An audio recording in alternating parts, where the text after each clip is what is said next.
मृत्यु के समय क्या होता है? सबको एक ना एक दिन मरना है।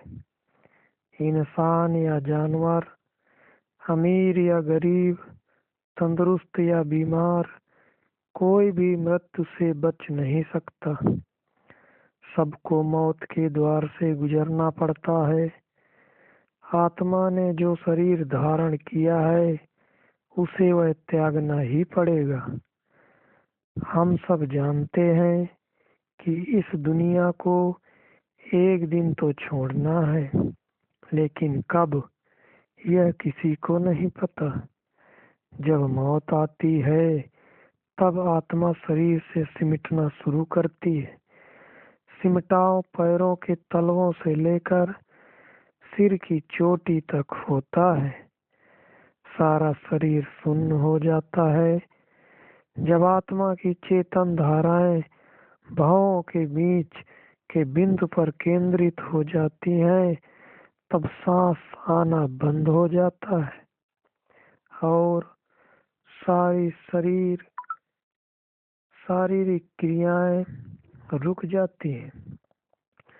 इस समय आत्मा शरीर को त्याग देती है और व्यक्ति की मृत्यु हो जाती है।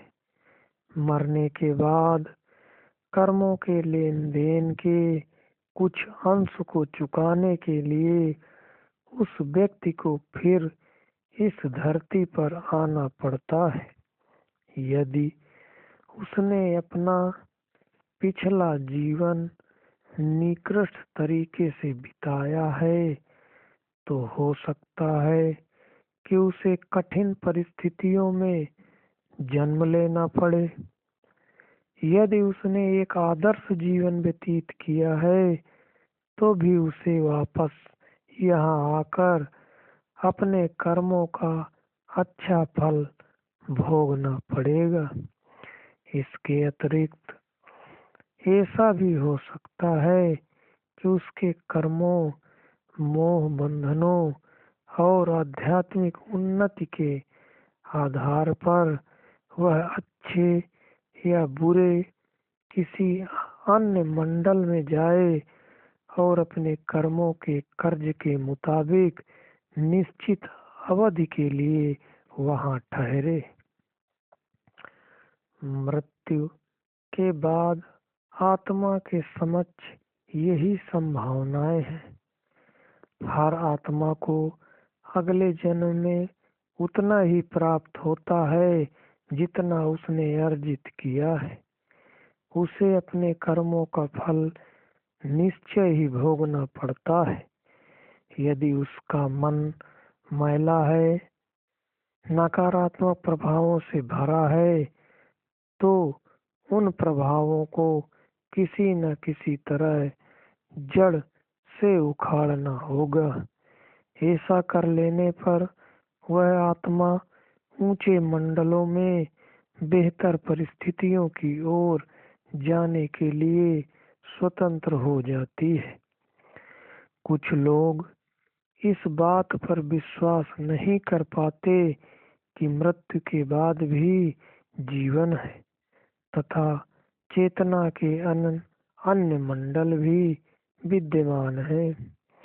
लेकिन इससे ज्यादा हैरानी की बात क्या होगी कि इस समय जब हम पुस्तक पढ़ रहे हैं, हमारे पैर कहने को तो जमीन पर टिके हैं, मगर असल में हम एक ऐसे ग्रह की सतह पर बैठे हैं जो 66,000 मील प्रति घंटे की रफ्तार से सूर्य के इर्द गिर्द घूम रहा है और वह सूर्य अंधकार में लटका हुआ एक आग का गोला है। यह कोई कहानी नहीं बल्कि एक सच है। अगर हम इस बात को समझ लेते हैं कि हम जिस तरह इस रचना में मौजूद हैं वही इतना अविश्वसनीय है, तो क्या हम इस बात की संभावना पर गौर नहीं कर सकते कि मौत के बाद जीवन समाप्त नहीं होता और इस ब्रह्मांड में कई दूसरे मंडलों का अस्तित्व भी है। हम दूसरों की मृत्यु का तो शोक मनाते हैं, लेकिन शायद ही कभी अपनी मृत्यु के बारे में ध्यान से सोच विचार किया हो। समझदारी तो इसी में है कि हम अपने अंत की चिंता करें और उस समय जिस परिस्थिति का सामना करना पड़ेगा उसके लिए अपने आप को तैयार करें। मृत्यु के द्वार से गुजरने के बाद हम कहाँ जाएंगे, वहाँ हम किससे मिलेंगे, क्या इन सवालों पर विवेकपूर्ण विचार करना उचित न होगा? धार्मिक ग्रंथ इस विषय पर चर्चा तो करते हैं, परंतु हम उन पर ध्यान कहाँ देते हैं? शायद इसलिए कि हम इन्हें कोरी कल्पनाएं या कहानियां मानते हैं, या फिर यह समझते हैं कि यह लोगों को बुरे कर्मों से दूर रखने या अच्छे कर्म करने के लिए प्रेरित करने के साधन है। सच तो यह है कि हम सबको मृत्यु का द्वार पार करना ही है, कोई भी इससे बच नहीं सकता। फिर क्यों इस विषय पर हम अपनी आँख मूंद लेते हैं? यह स्पष्ट है कि मृत्यु के आ जाने पर ही हम मृत्यु के लिए तैयारी आरंभ नहीं कर सकते। जब तक हमारे पास समय है तब तक ही तैयारी आसानी से हो सकती है, और इस बात को अच्छी तरह समझ भी लेना चाहिए। जैसा कि चीन के महात्मा संत लाओ त्सो ने अपनी पुस्तक ताओ ते चिंग में कहा है, कठिन को तभी संभाल लो जब वह सरल है। बड़ी बात को भी पहले से संभाल लो, तब वह छोटी ही है। सभी कठिन बातें शुरू में आसान होती हैं। संसार की सब बड़ी बातों की शुरुआत पहले छोटी बात से ही होती है।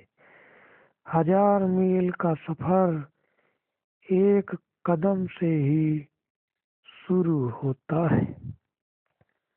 संत समझाते हैं कि यह पहला कदम अपने मोह के बंधनों के प्रति सचेत होना। हमारा मोह ही हमारे लिए दुख और पीड़ा का कारण बनता है, और यही हमें इस संसार में वापस भी ला सकता है। बाइबिल के उद्धरण के अनुसार जहाँ तुम्हारा खजाना गड़ा होता है वहीं तुम अपना घर बनाते हो। हमारा खजाना वही है जिसके साथ हमारा सबसे अधिक लगाव है। यही मृत्यु के समय हमारा मोह इस संसार के लोगों और वस्तुओं से है, तो हम इन बंधनों से ऊपर नहीं उठ सकते। चुंबक की तरह ये हमें इस संसार में वापस खींच लाएंगे, क्योंकि हमारा मन ही आत्मा की दिशा निर्धारित करता है।